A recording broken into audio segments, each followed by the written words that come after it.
Muslimin muslimat yang dirahmati Allah sekalian, kita menyambung ceramah pada malam ini sempena meraihkan bakal-bakal jemaah haji 1443, khususnya di kalangan anak-anak qaryah Masjid Bandar Bukit Puchong pada malam ini. Kita sedang menerangkan nasihat-nasihat yang diberikan oleh para ulama sebelum kita nak berangkat menunaikan haji ini. Tadi kita masuk yang kedua. Yang kedua, hendaklah kita niat nak mencari redha dan ampun Allah. Tinggalkanlah segala kesombongan, pangkat kedudukan duniawi, populariti ke glamour ke, tinggalkan semua. Ada orang sampai di sana nak menunjuk kekayaan, tak boleh lah begitu. Walaupun awak bayar package mahal, jangan act sangat.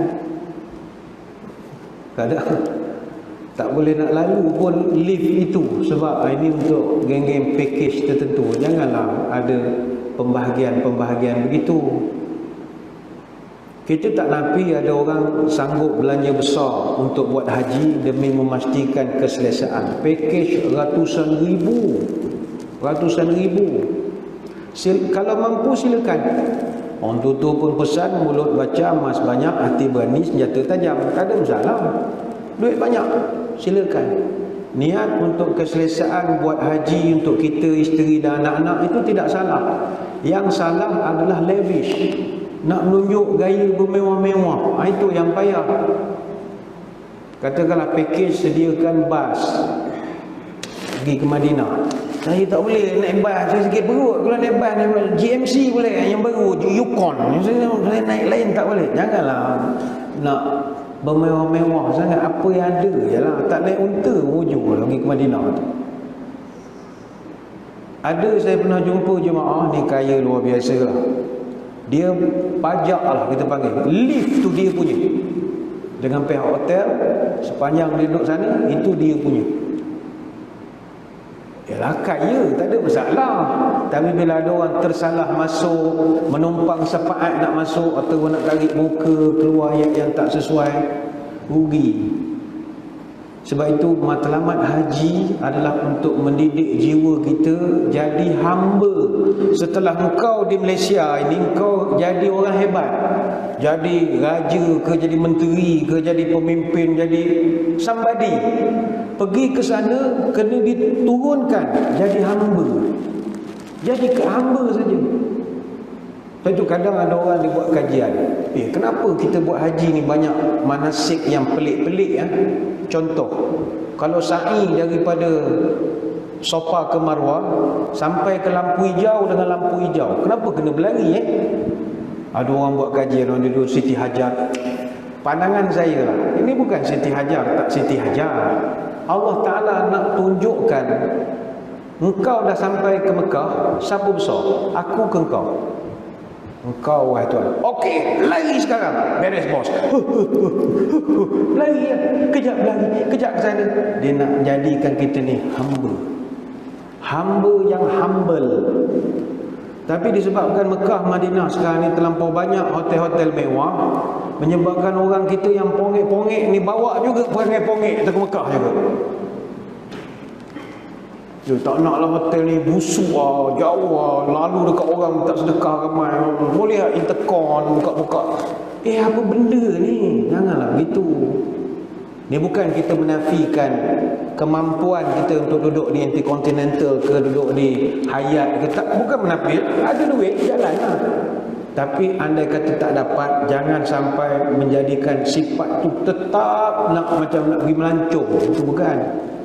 Sebab itu Nabi pernah sebut kepada Anas bin Malik radhiyallahu anhu, ya'ti 'alan nasi zamanun yahujju aghniya ummati linuzhah. Akan datang satu masa umatku yang kaya-kaya ini pergi ke Mekah untuk makan angin saja. Dia buat pergi Mekah tu macam pergi Gold Coast. Dia buat pergi Mekah macam dia pergi bercuti di Desaru. Dia nak semua layan dia macam dia tu Mak Datin jugalah kalau di sana. Kalau dia tu datuk-datuk juga nak di sana. Bukan tak boleh, kita gagal. Pendidikan ibadah haji tu gagal kalau kita masih lagi bawa sifat nak lavish sangat di sana. Saya tuan-tuan, bila ada telefon ni susah pula nak cerita ni. Saya pernah mengiring ke bawah duli amah raja-raja tertentu lah, saya tak sebutlah raja mana. Dia raja, tapi sampai di sana dia sengaja nak jadikan diri dia macam jemaah lain. By right, bila raja daripada negara kita berangkat, protokol akan ada persiapan. Konsulat daripada Jeddah akan turun, bahkan Bapak Duta kita pun daripada Riyadh akan datang, dan pihak protokol Saudi pun akan ada persiapan tentera dia apa semua. Tapi ada yang saya iring ini, dia nak macam biasa, dia nak rasa berhimpit masuk masjid ada, tapi puaslah kita nak menjaga protokolnya.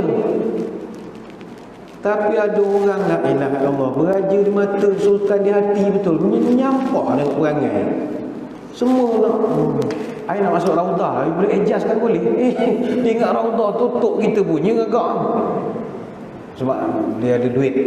Ada orang jenis-jenis begitu. Buanglah. Ini bukan pergi makan angin, ini bukan pergi jalan-jalan. Kemudian kata Nabi, wa awsatuhum litijarah. Orang yang sederhana pula di kalangan umatku, ni M40 lah agaknya, pergi ke Mekah itu niatnya litijarah, bisnes dia kerja. Pergi ke sana niat niaga. Tengok ni, oh ni boleh buat niaga ni, oh ni projek bagus ni, oh ni niaga dia kerja.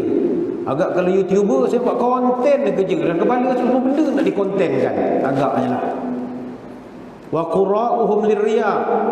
Yang alim pula kata Nabi pergi ke Mekah itu lirriya, nak menunjukkan dia tu alim, menunjukkan dia tu pandai, membodohkan fatwa orang situ, mengatakan pandangan ni tak betul, semua dia je yang betul. Itu kan riya, itu riya.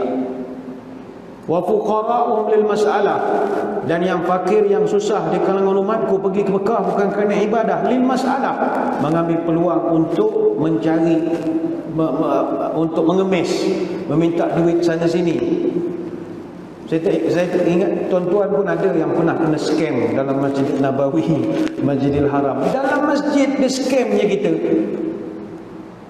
Masa yang Pakistan ke mana, excuse me sir, very sorry, I'm from Pakistan, I have to this, no money, got no mama, kita pun kesian. Mau lepas ngaji ni, aduh, cari juga keluar-keluar Allah 100 rial pula dah, tak ada duit kecil, ulu 100 cannot, dia nak bagi pula dah, tak ada. Kita pun bagi, doa lah depan Raudah, ya Allah, aku Allah uji gini.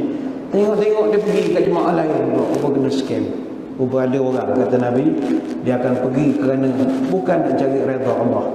Ini hadis riwayat daripada Ibnu Jauzi dalam fi Masiril Gharam bab tahyulil hajj. Jadi itu yang kedua, betulkan kita punya objektif nak pergi ke Mekah, cari redha ya, redha dan ampun Allah. Yang ketiga, bertaubatlah sebelum berangkat. Kerana kata para ulama, bertaubat ni jangan tunggu di Mekah. Sebelum berangkat ni, daripada pucung ni dah kena bertaubat dulu. Bahkan malam ni pun dah kena taubat dah. Sebab itu kata Abu Bakar Al-Wasiti rahimahullah, at-ta'anni fi kulli syai'in hasan illa fi thalathati khisal. Bercermat-cermat, berhati-hati, berambi-rambi dalam setiap perkara itu bagus. Maknanya bertenang-tenang itu bagus. Kecuali dalam 3 perkara. Kau jangan bertenang, mesti cepat, mesti segerakan. Pertama, inda dafnil mayit. Pertama, ketika mengkebumikan jenazah. Jangan terhege-hege nunggu anak mereka balik lah, apa tak nak melah. Yang kedua, wa indal waktu solat, bila masuk waktu semayang. Yang ketiga, wa taubatun indal maksiat, ketika kau buat sesuatu maksiat, cepatkan taubatnya. Cuma dalam konteks haji, kita bukan sekadar taubat kepada Allah, tapi dengan manusia. Caranya 3 perkara. Pertama, pulangkan barang orang. Kalau ada tuan-tuan sini yang minjam pinggan masjid tak pulang-pulang, pulanglah sebelum pergi ke Mekah. Esok tak jumpa pintu keluar masjid, esok Masjidil Haram mana pintu, duk pusing-pusing, naik tingkat atas, turun tingkat bawah. Apa dosa aku ya? Oh, lupa pulang pinggan masjid. Pulanglah mana yang sepatutnya pulang. Yang kedua, minta maaf dengan semua orang. Kalau ada WhatsApp group dalam karya kita, macam biasalah, minta maaf ada terlebih terkurang. Yang ketiga, uruskan hutang ataupun uruskan cara untuk nak lunaskan hutang. Mungkin tak dapat nak bayar semua, ada sistemkan macam mana nak bayar.